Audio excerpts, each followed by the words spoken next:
Her fingers had stopped hurting an hour ago. That was the terrifying part. Not the wind screaming through the mountain pass like something alive and furious. Not the snow that had buried her boots past the ankle, past the shin, further still. Not even the blood, dark and slow, trailing from her knee across the white ice behind her like a signature she never meant to leave. It was the silence of her own hands that told her how serious this had become. She pressed them against her face, against the last warmth her body still held, and felt nothing. Just pressure. The ghost of sensation where sensation used to live. The sky above the ridgeline had gone the color of a bruise, deep purple bleeding into black at the edges, and she understood, with the kind of clarity only true danger produces, that if she did not move right now, she would not move again. Her name was Claire Fontaine. She was 34 years old. A kindergarten teacher from Portland, Oregon. She had a cat named Biscuit, a half-finished novel on her laptop, and a mother who called every Sunday without fail. And she was completely, utterly, devastatingly alone on a mountain in the Cascade Range in November, with no shelter, no signal, dwindling body heat, and a storm that wasn't finished with her yet. This is a true survival story. And it begins, like so many disasters do, on a perfectly ordinary morning when everything still felt fine. Claire had never considered herself an outdoor person. Not in the serious sense. She hiked occasionally, the casual kind that involved a packed lunch, a thermos of coffee, and a clearly marked path back to the parking lot. She owned good boots because her friend Meg had insisted. She owned trekking poles because they'd been on sale. What she was not was a mountain climber. She wasn't someone who read weather reports obsessively, who trained for altitude and cold exposure, who knew the difference between manageable risk and a situation that had quietly crossed a line. She was someone who said yes when Meg asked her to come along. That was all. Just yes. Meg had been organizing the trip for months, a 3-day group hike through the lower Cascade backcountry, part of an informal hiking club. 9 people total. Meg assured Claire it was nothing extreme. No technical climbing. Just beautiful winter wilderness, good company, and views that would make you feel grateful to be alive. Grateful to be alive. The phrase would take on a different weight before it was over. They set out on a Saturday in late November, the kind of morning that starts cold and bright, the air so sharp and clean it feels almost unreal. The mountains rose around them white and enormous, and Claire stood at the trailhead watching the light hit the snow on the upper slopes and felt a specific kind of joy. The joy of being somewhere genuinely wild in the company of people glad to be there. The first day was close to perfect. They laughed. They stopped for lunch on a flat rock overlooking a frozen creek. Claire fell into step with an experienced hiker named Derek who pointed out peaks and explained the terrain with easy confidence. She listened and looked and breathed and thought, I should do this more often. That night she lay in her sleeping bag listening to wind move through the pines outside and felt the specific pleasure of being warm and still in the middle of something vast and cold. She did not know it was the last comfortable night she would have for a very long time. The second day began with a sky the color of pewter. Derek noticed it first. He said something quiet to the group's leader, a woman named Sandra, compact and capable, with a decade of serious hiking behind her, and Claire watched Sandra look up, hold the gaze for a long moment, then nod once with the expression of someone recalibrating. The forecast had promised clear conditions. It had been wrong. Sandra decided to push on. The route for day 2 crossed an alpine meadow and a high plateau before descending to lower camp. The distance was manageable. Mountain weather was unpredictable and sometimes the threatening skies blew through without delivering. It was a reasonable decision. It was also the one that would set everything in motion. They broke camp around 8 in the morning. The cold was deeper than the day before, the kind that finds the gaps in your clothing and settles there patiently. For the first 2 hours, everything held.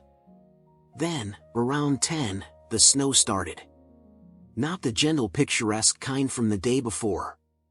This was horizontal, hard-driving snow that came in dense curtains and reduced visibility to 20 feet, then 10, then less. The wind that had been merely persistent suddenly had teeth. Sandra called a halt at the edge of a wide-open slope. The original route crossed 300 meters of exposed terrain before dropping into the shelter of a ravine on the far side. She said they could make it across quickly. What none of them knew was that the slope above was loaded with heavy new snow sitting on a layer of weak crystalline ice that had formed during a temperature inversion 3 days earlier. They started across. Claire was near the back of the group, where she always gravitated. She was maybe 30 meters behind the main cluster, head down against the wind, watching her boots punch through the snow's crust with each step. She almost didn't hear the sound. It started as a low crack, a single note struck on a very large instrument. Then it became a rushing, grinding roar that she felt in her chest before she fully understood what she was hearing. She looked up. The upper slope was moving. A broad slab of snow breaking loose and beginning to slide, slow at first, then with gathering terrible speed, sweeping from the left across the slope ahead of her. She ran. But she ran wrong. In the chaos and the whiteout and the shrieking wind and her own spike of pure animal fear, she ran perpendicular to the group rather than with them. Away from the slide never reached her, that was luck. But in running blind through blowing snow, she crossed a ridge she hadn't seen, stumbled down the other side, fell hard on her knee against a buried rock, and rolled into a depression in the snow that swallowed her like a closing hand. She lay there a moment, winded, staring up at gray swirling sky. Then she got up. Her knee complained savagely, badly damaged, every step a negotiation with pain. She moved toward where she thought the group had been. She called out. She called again, louder. The mountain said nothing back. The whiteout was total, the world reduced to a sphere of white noise and swirling white air. She shouted until her throat hurt. She screamed until her voice came back as an echo she could barely distinguish from her own sound. Nothing. No one. Just wind and white and the terrible absolute silence underneath it all. What she didn't know, what she couldn't know, was that back on the slope, in the frantic aftermath of the avalanche scare, someone had counted heads and counted wrong. 9 had gone in, and the count came back 9, but Claire was not among them. In the wind and the adrenaline and the urgent necessity of getting everyone to shelter, the error passed unnoticed. It would be hours before anyone realized she was missing. By then, Claire was stranded alone in the high Cascades with a damaged knee, a day pack holding 2 protein bars, trail mix, a half-liter of water already beginning to ice at the edges, a foil emergency blanket she'd never used, and a phone with no signal and 40% battery. She had been left behind. And the true survival story that would test everything she had was only beginning. The first hour after she accepted that no one was coming was the hardest hour of her life. Not because of the cold alone, though the cold was extraordinary, the kind that stops feeling cold after a while, starts to feel almost neutral, which is exactly when it's most dangerous. Not just because of the knee, or the hunger already making its low complaint in her stomach. It was the silence of being completely unknown to the world. No one knew exactly where she was. A search party would come, she had to believe that, but search parties in blizzard conditions on high alpine terrain take hours. Could take a day. Could take longer if the weather didn't break. She needed to survive until they found her. She stood in the white nowhere and assembled what she knew about cold survival, fragments from half-read articles, things Derek had mentioned, vague memories from years ago. She built a plan from the pieces. Move, but don't sweat. Find shelter before dark. Stay hydrated. She scanned the terrain and spotted a rocky outcropping 50 meters away, saw the dark angle of what might be an overhang, and moved toward it with her trekking pole taking the weight off her ruined knee. 50 meters had never taken so long. But she reached the overhang, 5 feet deep, 4 feet high, the ground beneath protected from accumulation, and she crawled in, pulled her knees to her chest, wrapped every layer she had around herself, the foil blanket crackling as she moved. She pressed her back against the cold stone and allowed herself exactly 60 seconds to cry. Then she stopped. She had work to do. The first night was something she would never fully describe to anyone who asked. Language kept falling short of the experience. The cold was not merely cold. It was patient and methodical, and it wanted something specific from her, the warmth at the center of her chest, the core of her that kept everything running. She felt it working at the edges all night, finding the gaps in her layers, climbing her neck, pressing around her temples like something with intent. She did not sleep. She knew not to sleep. So she sat in the dark and counted the names of every student she'd ever taught. Thought about her mother, who would call Sunday and not get an answer and would begin, slowly, to understand that something was wrong. Thought about her cat who would be hungry in the morning. She thought about small, specific, ordinary things, proof that a world existed outside this darkness, and that if she survived the night she would get back to it. Around 3 in the morning the first hallucination took shape at the edge of her vision. A movement in the dark just beyond the overhang, shadows shifting into suggestion of shape.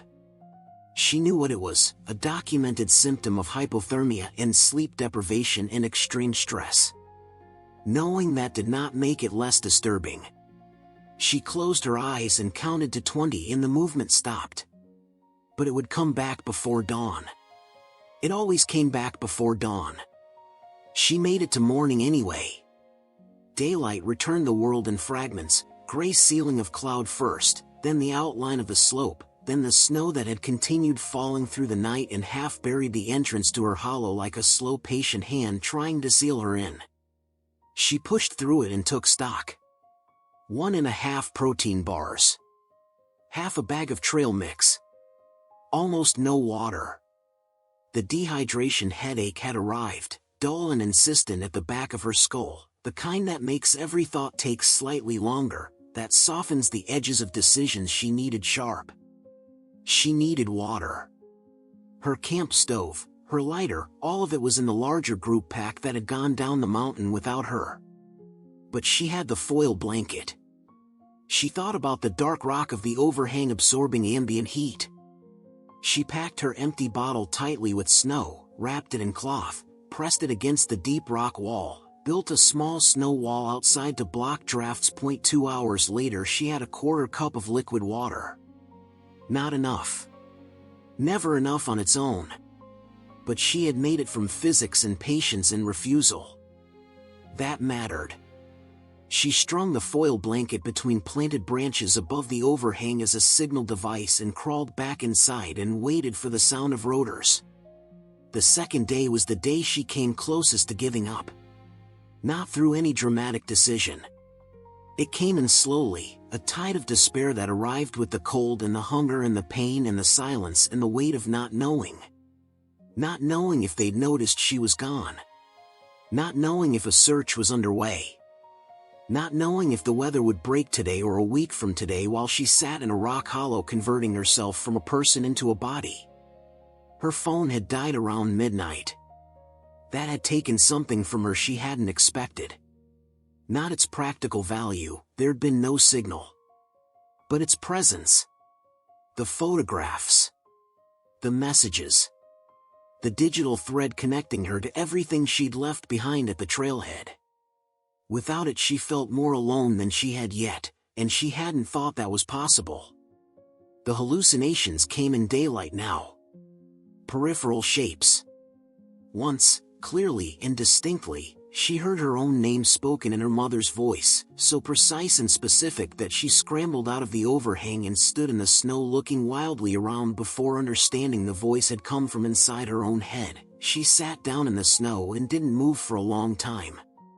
This is what the survival manuals describe clinically and the survivors describe with quiet intensity months later, the moment when psychological cost catches up with physical reality. When the mind that has been running on adrenaline and determination hits something like a wall.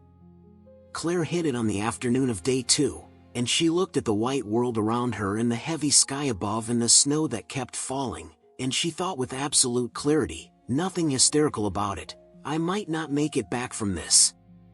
She let the thought be there. She didn't fight it. And then something shifted. Not inspiration. Not a vision or a surge of superhuman will. Something quieter and stranger and more durable. A turning, somewhere in the deep machinery of who she was, away from the open door of surrender and back toward the cold hard work of continuing. A decision made below the level of thought, below emotion, in whatever part of a person it is that keeps the pilot light burning when everything else wants to go dark. She was not going to die on this mountain. She got back up and started thinking again. Morning of day 3 came in like a slowly brightening screen. And with it, something had changed. The wind was lower. The snowfall had thinned to scattered flurries. Above the eastern ridgeline, the cloud was showing a pale crack of something that might, with patience, become clearing. She needed to move fast. She took stock of her body with brutal honesty. The knee was deeply damaged but weight-bearing, barely, with her pole carrying everything she could shift onto it. Her hands had some sensation back, painful, pins and needles, but real. Her core was cold but not critically so. She was hungry past urgent, into a kind of exhausted steady state. She was dangerously dehydrated. She was 3 nights without real sleep. But she was moving. She started up the slope toward the nearest point of the ridgeline where the terrain opened out. Each step on her right leg was a decision made against the body's recommendation. She stopped, recalibrated, continued. Knee-deep snow in places required high lifting, burning the last calories she had. But long wasn't what she needed. She needed 100 meters. Just enough elevation to be seen. It took 45 minutes to cover what should have taken 10. She reached a flat shelf of snow-covered rock near the ridgeline and stopped and looked out at the white vast mountain landscape around her. The valley she'd fallen away from. A creek far below. And the sky, still partly clouded but genuinely opening, the light warming towards something more definite. She took the foil blanket from her torso and held it up, turning it toward the pale emerging sun, moving it to catch and throw whatever light existed. Signal. Movement. Color against white. She was visible. And then, under the wind, under her own breathing, under the deep silence of the mountains, she heard it.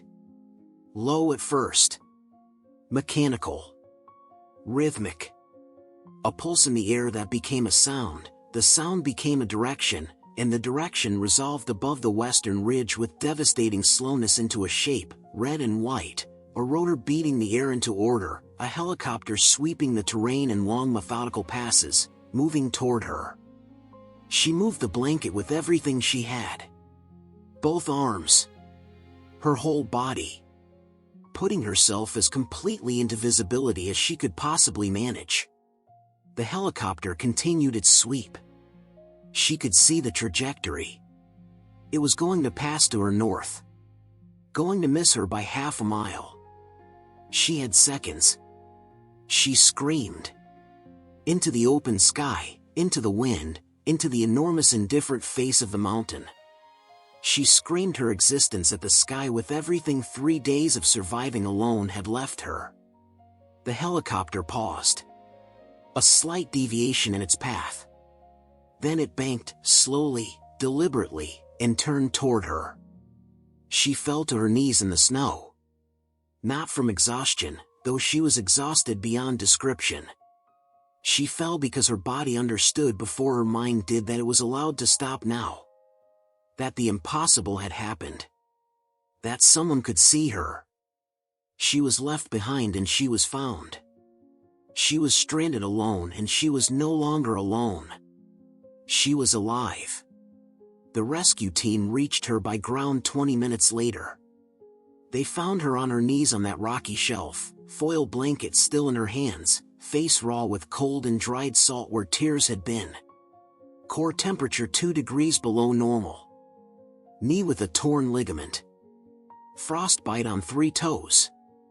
11 pounds lost in 72 hours. The group had discovered her absence 4 hours after the avalanche. Sandra had done a second head count at lower camp and found the impossible number. A search was called immediately, but the blizzard grounded all aircraft for 36 hours. Ground teams had worked through the storm and found nothing. The clearing on day 3 had given them their window. They took it. She spent 3 days in the hospital and a week at her mother's house under every blanket in the building, her cat on her chest, her mother bringing tomato soup from the place on Burnside Street that she had thought about in the dark of the mountain. She reacquainted herself slowly with warmth as a default condition rather than something to be fought for and rationed and fiercely protected. She still has the foil emergency blanket, crumpled and salt-stained from those 3 days. It lives in the front pocket of every pack she owns. She says it's her reminder. There's a kind of knowledge you can only acquire the hard way, not through study, not through preparation, not through any amount of theoretical understanding of danger. It is the knowledge of what you are made of when everything else has been stripped away. When there is no warm room to retreat to, no comfortable choice, no certainty the morning will come. When the mountain offers you only itself, vast, cold, indifferent, magnificent, and asks you quietly what you intend to do about it. Claire Fontaine found out what she was made of in the Cascade Range in November. She found that she was made of something the cold could not reach. Something that outlasted the hunger and the pain and the darkness and the silence. Something that most people carry their entire lives without ever knowing it's there. She was stranded alone. She was left behind in a hiking disaster that should, by every reasonable measure, have ended differently. She survived the snowy mountains not through luck alone, but through the weight of 1,000 small decisions, to move, to think, to refuse, to hold on. And maybe that is what true wilderness survival teaches above all else. That the most important thing you carry into the mountains, the most important thing you carry anywhere, is the stubborn, irreducible refusal to stop being who you are. The mountains are still there. They are always there. Cold and enormous and indifferent. And we go into them anyway, and sometimes they take everything from us, and leave us with nothing but ourselves. And sometimes, it turns out, that is enough.